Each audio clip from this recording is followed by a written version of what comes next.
Muy buenos días, tardes o noches, compañeros. El día de hoy están escuchando a su servidor Jesús Solar Regursit, estudiante del CONALEP. Hoy voy a hablar sobre la crisis hídrica y la crisis ambiental en Sonora.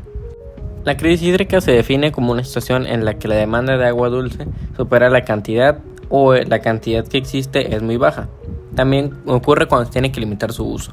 Y la crisis ambiental ocurre cuando el deterioro del ambiente ya es muy grave y acelerado de los sistemas nacionales que sostienen la vida. Y esto ocurre por diferentes causas, como lo son la escasez física de agua, ya que no hay tantos recursos y la demanda es demasiado alta, y donde ocurre el problema y ya se crea el caos. Otra causa también es la escasez económica, que igual afecta a los recursos. La contaminación es otra causa, el estrés hídrico, la deforestación que básicamente va eliminando las hábitats y va quitando flora y fauna. También afecta igual a la crisis ambiental, ya que tiene que ver con, se disparan un poco los precios de la comida y del agua también.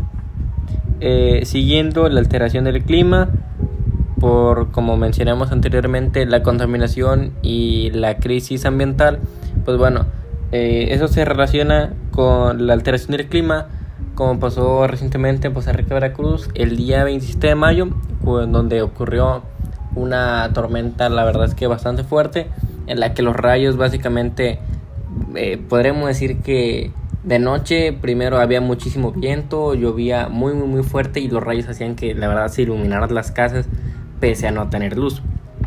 Y por último, también la sobreexplotación de recursos, que igual tiene que ver con su malversación y que tenga que ver con una consecuencia muy grande. Estas causas también conllevan sus consecuencias, en las que estas son las siguientes, como enfermedades, ya que sin el agua limpia aumenta el cólera, la diarrea, hepatitis y la desnutrición, lo cual evidentemente, como es una enfermedad, te afecta económicamente y también el aspecto de la salud. Siguiendo con la falta de higiene, como en los hospitales y escuelas, cuando ya no se quedan sin agua no pueden mantener las condiciones básicas, y eso también genera en enfermedades, como mencionamos en el punto anterior.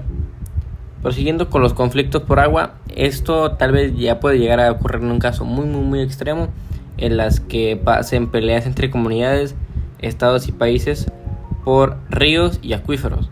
Pero básicamente yo creo que no estamos tan alejados de esa planteación de ese problema, que es el conflicto por agua, que también tiene que ver con mal gasto de recursos y una crisis también. Y por último, ya la desigualdad, donde habrá gente que va a tener acceso a los recursos mientras otros que no, y podríamos decir que eso podría generar un poco de sesgos cognitivos negativos, en las que personas se crean superiores a los demás, ya que ellos tienen los recursos para poder sobrevivir y no tener, digamos, que andar pidiendo y vivir en condiciones aceptables, mientras habrá otro grupo de personas los cuales sí estarían sufriendo. Ahora me gustaría hablar sobre el estudio o la teoría del caos.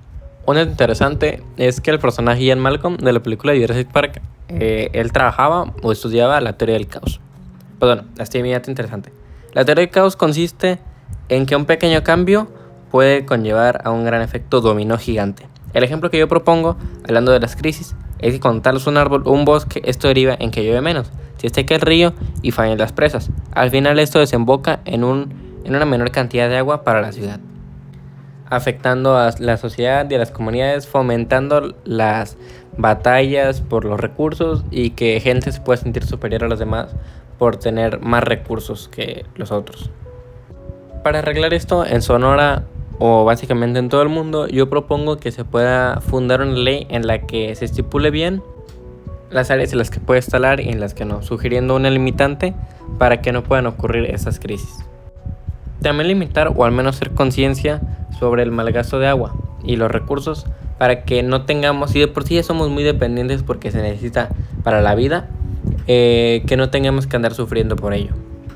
Ya para terminar, muchísimas gracias por haberme escuchado. Espero que hayan podido aprender algo nuevo y que sí les había, que puedan hacer conciencia sobre este tema tan, digamos, que sensible, porque en un futuro puedan desembocar en guerras. Sin nada más comentar, yo me despido. Su servidor Jesús Solar Regursit. Hasta luego.